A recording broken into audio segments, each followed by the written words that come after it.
નમસ્કાર મિત્રો અત્યારના સૌથી મોટા અને અગત્યના સમાચારમાં વાત કરીશું. ગુજરાતના દરિયાઈ વિસ્તારમાં સુરક્ષા મિત્રો વધારી દેવામાં આવી છે.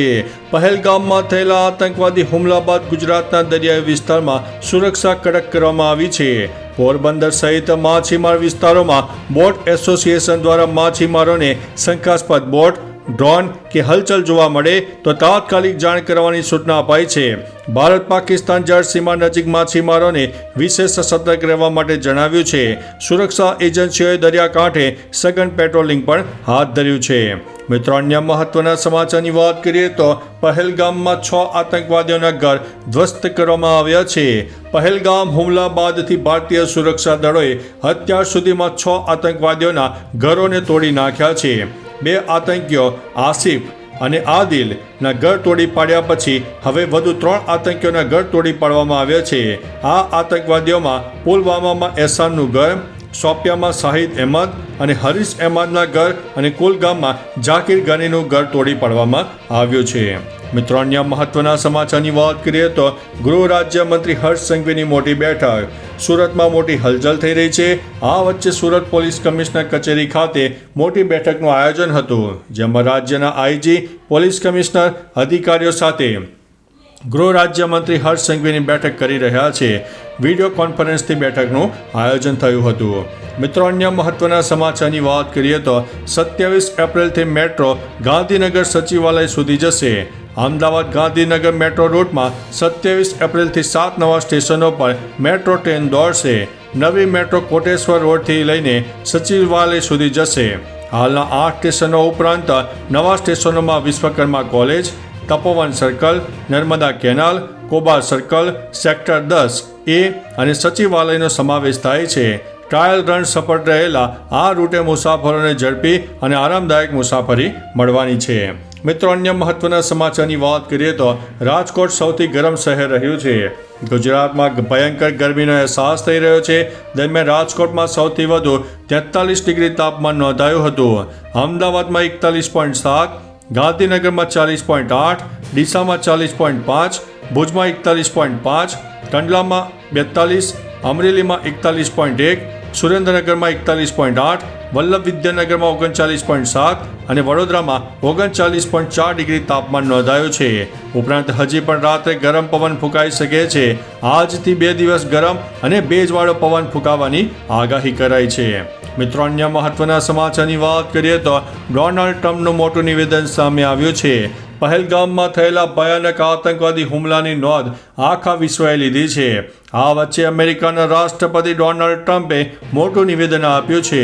તેમણે આને ખરાબ હુમલો ગણાવ્યો છે. તેમણે ભારત અને પાકિસ્તાનને સંયમ રાખવાની અપીલ કરી છે. એરફોર્સ વન પર પત્રકારો સાથે વાત કરતી વખતે ટ્રમ્પે આ ઘટના પર ચિંતા વ્યક્ત કરી હતી. તેમજ પીએમ મોદી સાથે ફોન ઉપર વાત કરી અને સંપૂર્ણ સમર્થન પણ વ્યક્ત કર્યું છે. મિત્રો, અન્ય મહત્વના સમાચારની વાત કરીએ તો આખરે પાકિસ્તાનના પીએમ બોલ્યા ખરા. ભારતે સિંધુ જળ સંધિ સમાપ્ત કરવાની જાહેરાત કરી દીધી છે. આને લઈને પાકિસ્તાનના પીએમ શાહબાઝ શરીફે જણાવ્યું કે અમે કોઈ પણ દુરાચારનો જવાબ આપવા માટે તૈયાર છે. આ વિશે કોઈએ ભૂલ ન કરવી જોઈએ. આ 240 મિલિયન લોકોનો દેશ છે. અમે અમારા બહાદુર સશસ્ત્ર દળોની પાછળ ઊભા છીએ. અમારી અખંડિતતા, સુરક્ષા સાથે ક્યારેય સમાધાન કરીશું નહીં. પાકિસ્તાનના પાણીને ઘટાડવા અથવા તો વાળવાના કોઈ પણ પ્રયાસનો સંપૂર્ણ તાકાતથી જવાબ અપાશે. મિત્રો, અન્ય મહત્વના સમાચારની વાત કરીએ તો ગણેશ જાડેજા અને અલ્પેશ કથિરિયા આવ્યા છે સામસામે. ગોંડલ વિવાદમાં હવે સોશિયલ મીડિયાનો ભરપૂર ઉપયોગ થઈ રહ્યો છે. સોશિયલ મીડિયા પર ગણેશ જાડેજા અને અલ્પેશ કથિરિયાએ સામસામે પોસ્ટ કરી હતી, જેમાં અલ્પેશ કથિરિયાએ કહ્યું હતું કે હું 27 એપ્રિલે ગોંડલ આવી રહ્યો છું, મારા સ્વાગતની તૈયારી કરજો. તો ગણેશ જાડેજાએ પોસ્ટમાં લખ્યું છે કે ગોંડલને બદનામ કરવાનું સ્વાગત કરવા તૈયાર રહેજો. મિત્રો, અન્ય મહત્વના સમાચારની વાત કરીએ તો કાશ્મીરમાં ફસાયેલા 43 ગુજરાતીઓ પરત ફર્યા છે. પરિવારજનો તેમને જોઈને રડી પડ્યા.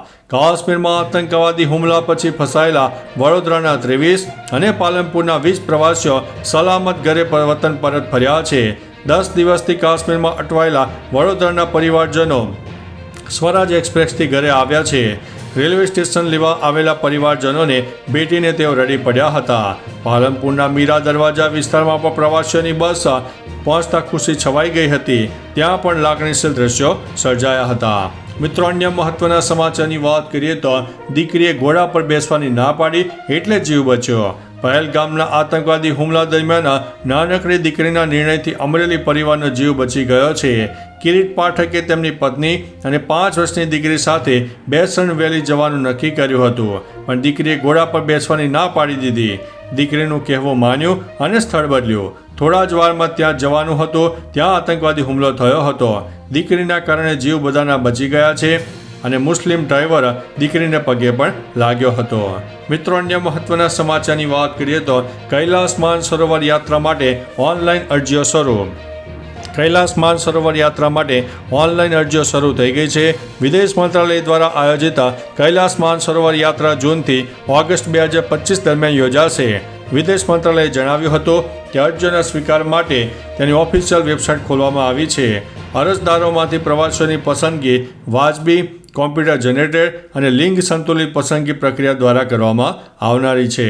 મિત્રો, અન્ય મહત્વના સમાચારની વાત કરીએ તો ગુજરાતમાં હર્ષ સંઘવીએ ચેતવણી આપી છે.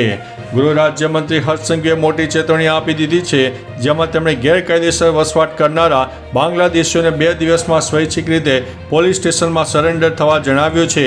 જો તેઓ આમ નહીં કરે તો તેમની સામે કડક કાર્યવાહી થશે.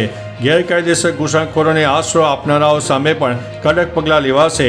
પોલીસ વડાઓ સાથે એક બેઠક કર્યા પછી આ બધા નિર્ણય લેવામાં આવ્યા છે. મિત્રો, અન્ય મહત્વના સમાચારની વાત કરીએ તો પાકિસ્તાનના પીએમનું મોટું નિવેદન. પાકિસ્તાનના પીએમ શાહબાઝ શરીફે કહ્યું છે કે એક જવાબદાર દેશ તરીકેની ભૂમિકા નિભાવવાનો યથાવત રાખીને પાકિસ્તાન કોઈપણ નિષ્પક્ષ, પારદર્શક અને વિશ્વસનીય તપાસમાં ભાગ લેવા તૈયાર છે. તેમણે ખૈબર પખ્તુનખ્વાના કાકપુલમાં પાકિસ્તાન મિલિટરી એકેડેમીમાં આર્મી કેડેટ્સની પાસિંગ અને આઉટ પરેડને સંબોધિત હતી, જેમાં કહ્યું છે કે પહેલગામમાં તાજેતરની દુર્ઘટના સતત દોષાપરણથી રમતનું વધુ એક ઉદાહરણ છે, જેને સંપૂર્ણપણે બંધ કરવી જોઈએ. મિત્રો, અન્ય મહત્વના સમાચારની વાત કરીએ તો શંકાસ્પદ તેલના 105 ડબ્બા જપ્ત. અમદાવાદ શહેરના અનેક વિસ્તારમાં અમદાવાદ મ્યુનિસિપલ કોર્પોરેશન ફૂડ વિભાગે કાર્યવાહી કરી છે. દાણી લીમડામાંથી શંકાસ્પદ તેલના 105 ડબ્બા જપ્ત કરવામાં આવ્યા છે. દાણી લીમડા વિસ્તારમાં ચંડોળા તળાવ પાસે બેરલ માર્કેટમાં આવેલ મિલન ઓઇલ પ્રાઇવેટ લિમિટેડ નામના ગોડાઉનમાંથી ફૂડ વિભાગની ટીમે શંકાસ્પદ પામોલિન અને સોયાબીન તેલનો જથ્થો જપ્ત કર્યો છે. પામોલિન તેલ ખાવાલાયક અને હલકી ગુણવત્તાનું નીકળ્યું હતું. મિત્રો, અન્ય મહત્વના સમાચારની વાત કરીએ તો ઈરાનમાં પ્રચંડ વિસ્ફોટ, 115 લોકો થયા છે ઘાયલ. ઈરાનના બંદર શહેર બંદર અબ્બાસમાં એક મોટો વિસ્ફોટ થયો છે. આ વિસ્ફોટ શહેરના રાજા એ બંદર ઉપર થયો છે. આ પ્રચંડ વિસ્ફોટમાં ઓછામાં ઓછા 115 લોકો ઘાયલ થયા છે. વિસ્ફોટનો એક વિડીયો સામે પણ આવ્યો છે, જેમાં કાળા ધુમાડાના ગોટે ગોટા જોઈ શકાય છે. અધિકારીઓ વિસ્ફોટના કારણ અંગે કોઈ માહિતી આપી નથી. રાજા આઈ બંદર ઈરાનના મહત્વપૂર્ણ દરિયાઈ બંદરોમાંનું એક છે. તો ચાલો મિત્રો, ફરીથી દેશ અને દુનિયાના સુપરફાસ્ટ સમાચાર લઈને મળતા રહીશો. ત્યાં સુધી અમને રજા આપશો. નમસ્તે.